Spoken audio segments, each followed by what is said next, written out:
지난번에도 얘기했지만 큰 그림을 먼저 그리면 큰 그림은 우리가 이런 새로운 디지털 아트팩트를 만들 때 분석을 하고 설계를 하고 개발을 하고 테스트를 한다. 이 과정이 이렇게 해서 계속 뺑뺑뺑뺑 돌아가는 이 사이클을 갖다가 가지고 진행하는 게 전체적인 개발 과정이고, 그런 개발 과정 중에 이 분석을 살짝 띄워가지고 보면은 이해관계자, 지난 시간에 한 과업, 그 다음에 요번 시간에 할 맥락, 이게 역시 이런 식으로 사이클을 갖다가 돌아가 이런 형태로 해가지고 이루어지고, 그래서 이제는 제일 첫 번째 태스크고 또 제일 시간이 많이 걸리는 태스크다 라는 얘기를 갖다 했고요.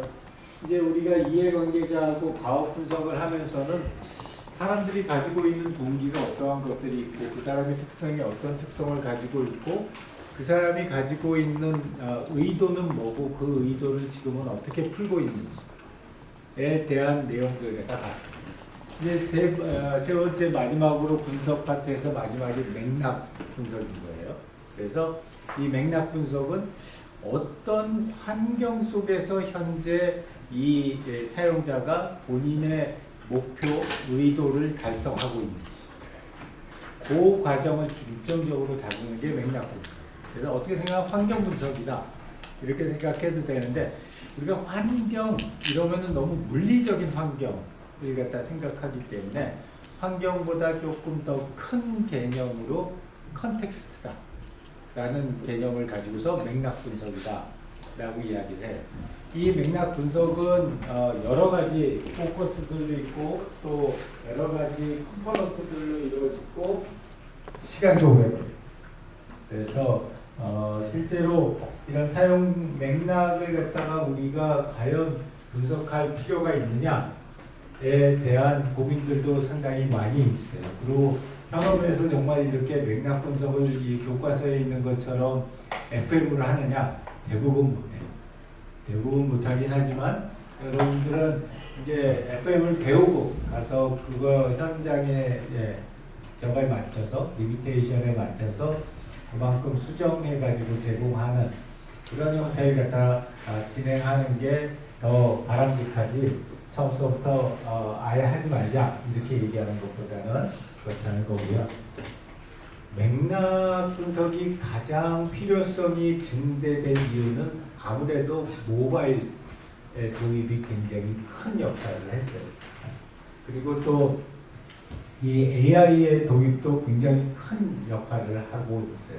왜냐하면 내가 어떤 맥락에서 이 시스템을 사용하느냐에 따라서 그 AI 기술이 활용될 수 있는 그런 방안들도 굉장히 다르기 때문에, 그래서 이런 AI 기술과 모바일 기술의 발전과 함께 이 맥락 분석이라는 거의 중요도도 훨씬 더 높아지고 있다, 이렇게 생각을 할 수가 있고요.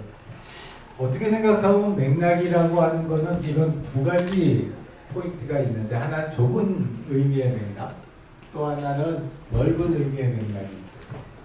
좁은 의미의 맥락이라고 한다면은 어떤 상황이나 그런 현상에 대한 설명이나 정보, 이런 것들이 그런 것들만 맥락이다. 그러니까 지금 이 수업 시간을 하고 있는 이 장소의 예를 들어서 온도라든지 주변의 소음이라든지 이러한 것들만 맥락이다, 이렇게 생각을 할 수도 있고, 좀 더 넓은 의미에서 이 이해관계자들의 행동과 경험에 영향을 미치는 당사자 외의 모든 것들은 다 맥락이다, 이렇게 볼 수도 있어요. 전통적인 방법은 저기 좁은 의미의 맥락이었는데, 우리가 이제 모바일이나 AI가 도입되기 시작하면서 점점 넓은 의미의 맥락으로 맥락 분석의 범위가 넓혀지고 있어요. 그래서 그거에 따라서 실제 시간도 오래 걸리고 또 비용도 많이 들어가는 그런 현상이 발생을 한다 했죠. 그래서 우리는 그냥 한 그 정도 중간 정도 측면에서 물리적 맥락, 그리고 사회문화적 맥락, 그리고 기술적 맥락 이렇게 한 세 가지 정도의 맥락만 일단 분석을 해보자. 여기에 하나 빠진 게 있다면 경쟁자. 그래서 너무 산업 맥락이 빠져 있어. 그 부분은 우리가 보통은 비즈니스 모델 할 때, 그럴 때 그 경쟁자 분석을 해가지고 맥락을 갖다가 잡아내요. 그런데 그 전에는 우리가 이런 물리적 맥락이나 사회문화적 맥락이나 또는 기술적 맥락 정도만 봐도 어느 정도 우리 사용자의 사용 경험에 큰 영향을 미치는 맥락들은 얼추 다 커버할 수 있다라고 생각을 갖다 합니다. 그래서 이 물리적 맥락을 보자면 이거는 우리가 일반적으로 얘기하는 환경이라고 볼 수 있어요.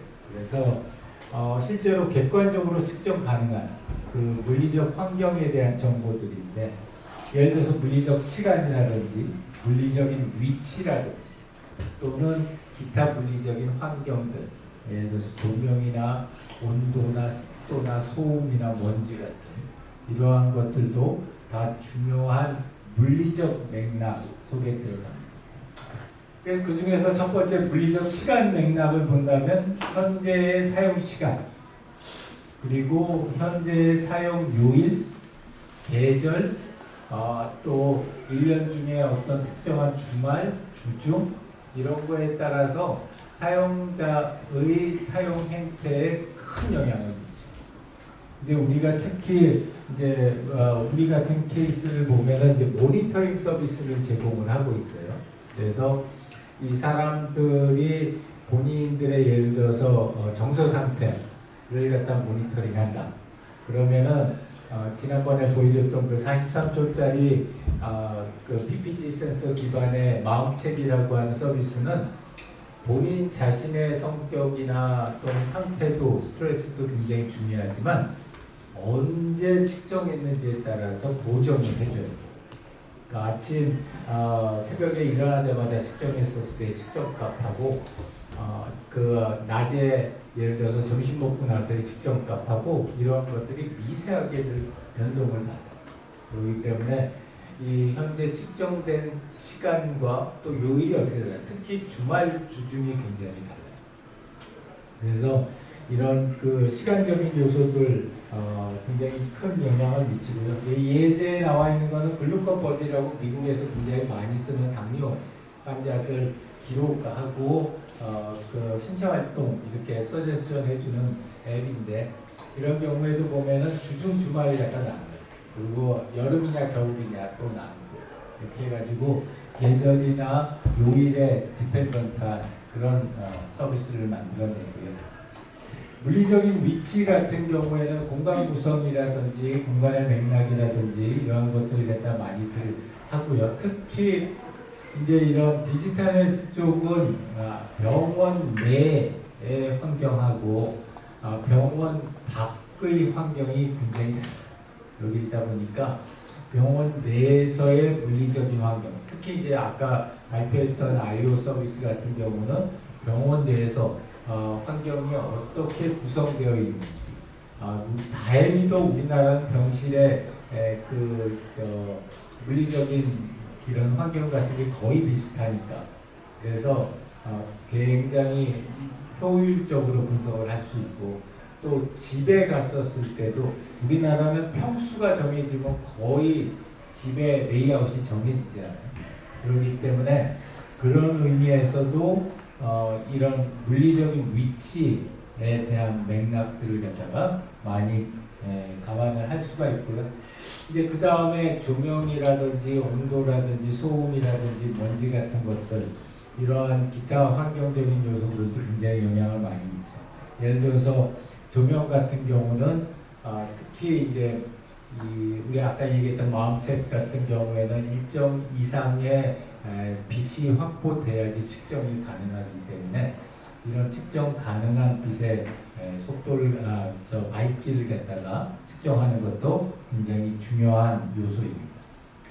자, 그래서 우리 첫 번째 썸머리를 하고 질문을 받을게요. 첫 번째 섹션에 대한 썸머리를 하자면은 우리 실제로 사용자의 사용 경험에 영향을 미치는 그 사용자의 특성 외에 모든 특성들, 그런 특성들을 갖다 넓은 의미에서의 맥락이다 라고 얘기를 하고, 그런 넓은 의미의 맥락을 초점을 맞추는 이유는 이게 모바일 환경이 되고 AI 환경이 되면서 이 환경에 굉장히 큰 버라이티가 생겼고, 그리고 또 환경이 사용 경험에 미치는 영향이 높아졌기 때문에 스코프가 이렇게 늘어나고 있고, 이런 큰 맥락들을 갖다가 다 잡는다는 것은 불가능한 일이기 때문에 그 중에서 특히 중요하다고 생각하는 우리 지금 물리적 맥락, 그 다음에 사용자적 맥락, 그리고 기술적 맥락을 일단 커버를 하고, 거기서 빠지게 되는 이 경쟁자분, 산업 맥락에 대해서는 우리 비즈니스 모델을 할 때 커버하는 그런 형태로 해서 진행을 하고 있고, 이제 그 중에서 물리적 맥락과 관련된 중요한 피처들은 물리적인 시간, 물리적인 위치, 그리고 기타 물리적인 여러 가지 요소들, 그러한 요소들이 우리가 생각했던 것보다 굉장히 많은 요소들이 사용 경험에 영향을 미친다. 그래서 여기서도 마찬가지로 강조하고 싶은 거는 질보다야 아니에요. 그러니까 중요한 맥락 요소 하나만 파악하겠다가 아니라 가급적 많은 맥락 요소들을 갖다 파악해서 얘네들 중에서 중요한 것과 중요하지 않는 걸 갖다 구분해낼 수 있는, 그렇게 진행하는 것이 한두 개의 맥락 요소, 물리적 맥락 요소에 포커스하는 것보다는 더 안전한 방법이다. 이렇게 강조를 하고 싶습니다. 자, 이번 세션에 대해서 질문이나 코멘트 있으세요? 네, 정민님? 네, 말씀해 주신 모바일 시대가 되면서 물리적 맥락 같은 경우에는 거의 약간 통제 불가능한 수준으로 너무 다양해져 버렸는데, 그런 상황에서도 교수님께서 언급할 만한 가치가 있는 세 가지 맥락 중 하나로 언급하신다던 게 있으실까요? 그 물리적인 맥락 같은 경우가 이제 많아지긴 했고 통제 불가능할 정도이긴 한데, 그럼에도 불구하고 이 사용자의 사용 경험에는 굉장히 큰 영향을 미칩니다. 그래서 많아지고 어려워지기는 했지만 그래도 무시하지는 못한다. 특히 이 모바일 쪽 환경이 높아지고 AI 환경이 높아지기 많아지기 시작하면서 그 중요도가 더 높아지기 때문에 어렵지만 무시하기는 힘들다라고 생각이 듭니다. 아주 좋은 질문입니다. 또요? 네, 시윤님? 그 다양한 맥락을 이제 분석을 해서 질보다는 양으로 승부를 하는 게 좋다라고 말씀을 하셨었는데, 그게 이제 양이 많아져야만 이제 놓치지 않는 맥락들이 이제 더 많이 확보를 할 수 있는 거잖아요. 그래서 그렇게 놓치지 않는 맥락이 있었을 때 효용이 이렇게 맥락을 여러 개를 서치를 하는 동안에 들어가는 코스트와 비교를 했을 때 더 커야지만 이게 더 유리한 방식이다라고 이제 얘기를 할 수 있을 것 같은데, 대부분의 경우가 그렇게 흘러가기 때문에 그렇게 말씀하신 겁니다. 그런 이유도 있고, 아주 좋은 질문이에요. 이제 실제로 맥락들에 대해서 익스텐시브하게 조사를 한 다음에는 그 다음 중요한 스텝은 그것들 중에서 사용 경험에 실제 큰 영향을 미치는 맥락 요소들이 어떤 것들이 있는지를 우선순위를 정하는 게 굉장히 중요해요. 그래서 실제로 그 반영되는 맥락을 다 이렇게 디자인 요소에 넣는다?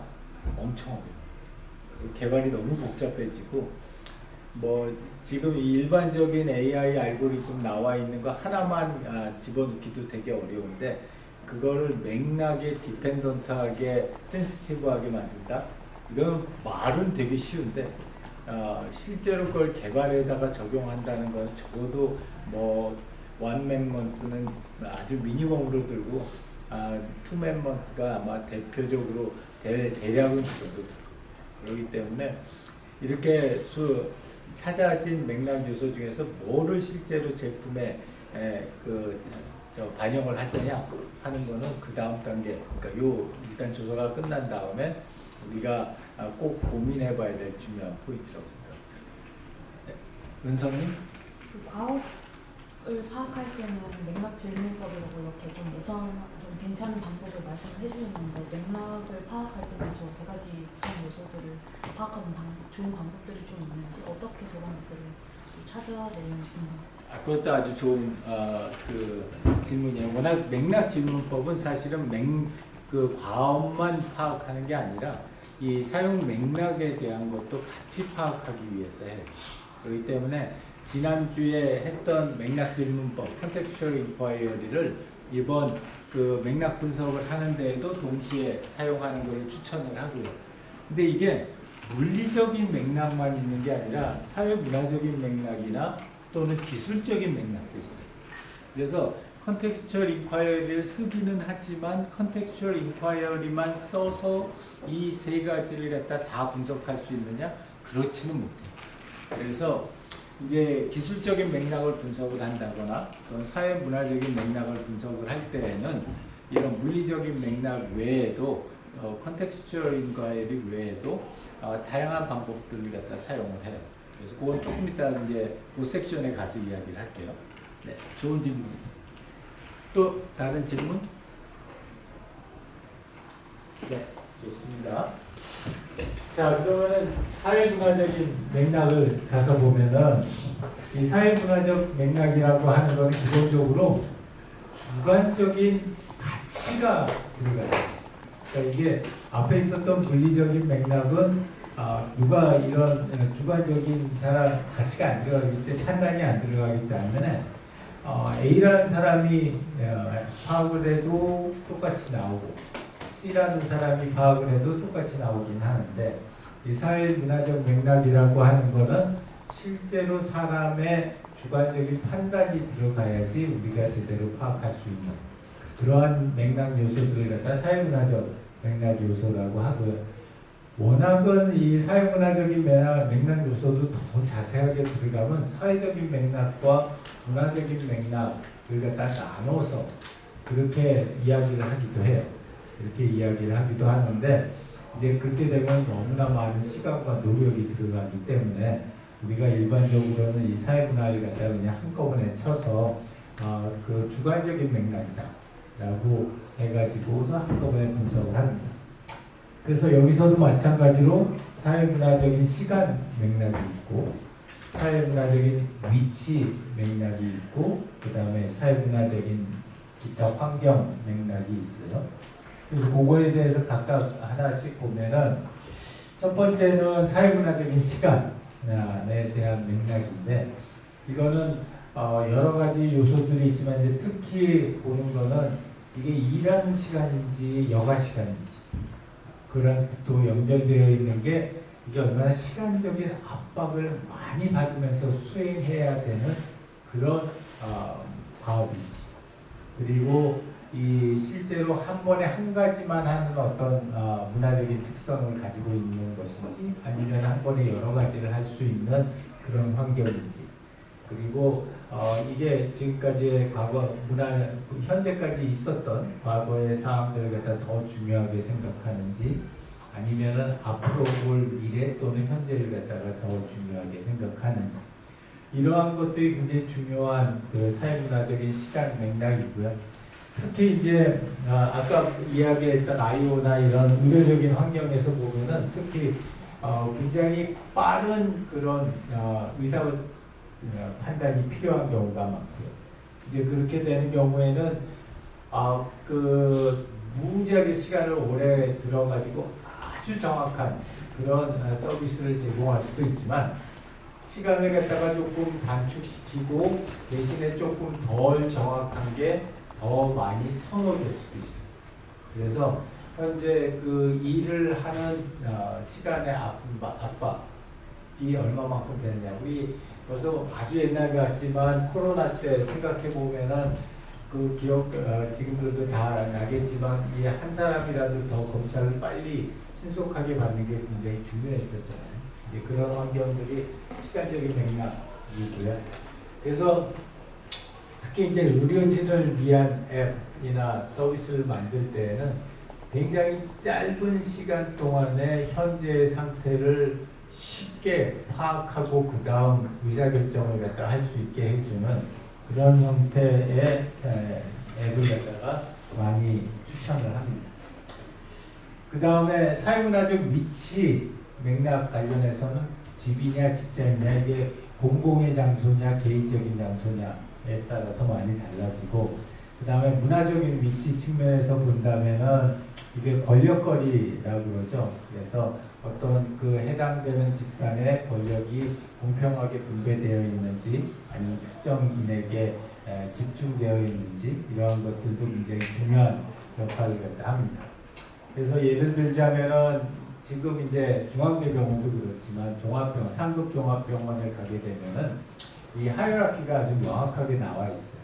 그래서 그 나와 있는 하이라키 상에서 업무가 구분되어 있고, 그런 하이라키가 명확한 환경 내에서 우리가 시스템을 개발할 때 하고, 굉장히 수평적인 조직, 뭐 일반적인 스타트업을 갖다 그러면은 굉장히 수평적인 조직을 가지고 있는데, 그런 수평적인 조직 하에서의 문화적인 맥락을 갖다 하는 거하고는 굉장히 큰 차이가 있죠. 그래서 실제로 우리가 의료용 서비스를 만든다라고 할 때는 그 해당 조직의 계층적인 구조가 어떻게 만들어져 있는지 이러한 부분들을 갖다가 먼저 파악하고 거기에 맞춰서 실제 서비스를 갖다 개발하는 것도 굉장히 중요한 그런 요소들 중에 하나입니다. 그 다음에 또 기타 사회문화적 환경 맥락으로 보게 된다면, 예를 들자면 명시적인 문화, 묵시적인 문화 이런 것들 있죠. 그러니까 우리는 꼭 꼬치꼬치 구체적으로 다 밝히지 않아도 어느 정도 이렇게 말만 하면은 대충 통하는데, 미국에서 가면은 그걸 갖다 다 숫자로 적어가지고 정확하게 지시해야지 움직인다.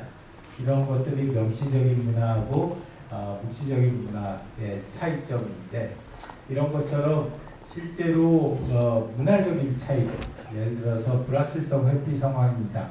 그래서 뭔가 시간과 노력을 많이 들여서라도 정확한 그런 수치나 데이터를 갖다 필요로 하는 경우와 그렇지 않은 경우, 이러한 것들이 큰 영향을 미친다는 거죠. 그래서 두 번째 썸머리를 하자면은 이 사회적인 맥락 측면에서 본다면은 이 실제 시간적인 요소들, 또 그 위치, 장소적인 요소들, 그리고 기타 요소들이 여기에 보이는 것처럼 몇 가지의 예로 이렇게 설명을 갖다가 했어요. 얘네들이 진짜 다 영향을 미칠까? 잘 모르죠. 일단 우리가 가서 컨텍스추얼 인콰이리를 해보고 인터뷰를 하고 관찰을 하면서 이쪽의 맥락은 이런 맥락을 가지고 움직이는 것 같다. 이런 사회문화적인 맥락이 굉장히 센 집단인 것 같다. 라는 걸 갖다가 파악하는 것 자체가 시간이 오래 걸려요. 시간이 오래 걸리긴 하지만 그런 문화적 맥락 중에서 이 사용에 굉장히 큰 영향을 미치는 요소들, 그런 요소들이 있기 때문에 당연히 시간이 오래 걸리더라도 가지고 가가지고 실제로 환경을 갖다 봅니다. 특히 이런 디지털 헬스 쪽에서 되게 어려운 점은 이 각 개인의 집에 갔었을 때, 그리고 특히 이제 좀 어르신들이 있는 경우에는 요양기관이라고 하는 또 굉장히 다른 맥락이 있고, 그 다음에 실제로 병원 내에서 이제 인페이션트가 됐었을 때, 입원을 했었을 때의 맥락은 또 굉장히 다른 맥락이잖아요. 그래서 그런 서로 다른 맥락들을 갖다가 구별해서 분석할 필요가 있다. 이런 것들이 이 사회문화적 맥락에서 굉장히 큰 영향을 미칩니다. 자, 여기까지가 두 번째 세션인데요. 우리 두 번째 세션과 관련돼서 질문이나 코멘트 있습니다. 네, 민지수님. 네. 저도 말씀해 주신 것처럼 이 다양한 요소들이 영향을 미치는 요소가 있을 수도 있고 아닌 요소가 있을 수도 있다고 생각을 했는데, 뭔가 그 맥락 질문법을 하고 나서 그런 것들을 이제 분석하고 해석하는 과정에서 저 요소들을 가지고 해석을 하는 것에 더 맞닿아 있는지, 아니면 저 요소들을 파악하기 위해서 질문을 구성을 할 때부터 그런 요소들을 염두에 두고 질문을 구성하는 게 좋은지, 좀 어떤 식으로 이용을 하는 게 좋은지. 그 첫 번째 교과서적인 답변은 처음에 다 계산하고서 스크립트를 만들어서 가야 된다. 이게 교과서적인 답변이고 실제 현업에서는 그렇게 못해요. 그렇기 때문에 일단은 먼저 가서 관찰하고 인터뷰를 한 다음에 나중에 와가지고 인터뷰 정보를 갖다가 분석하고 정리를 하고 나서 그 다음에 다시 해당되는 내용들을 갖다가 질문을 해서 그걸 갖다가 클래리파이 하는 그런 수술을 거치는 게 일반적이에요. 네, 굉장히 좋은 질문이에요. 그래서 한 번 가면 안 돼요. 여기 또 중앙대병원 또 가야 돼. 그 앞에 있는 중국집 또 가야 돼. 자, 또요. 다른 질문이나 코멘트는?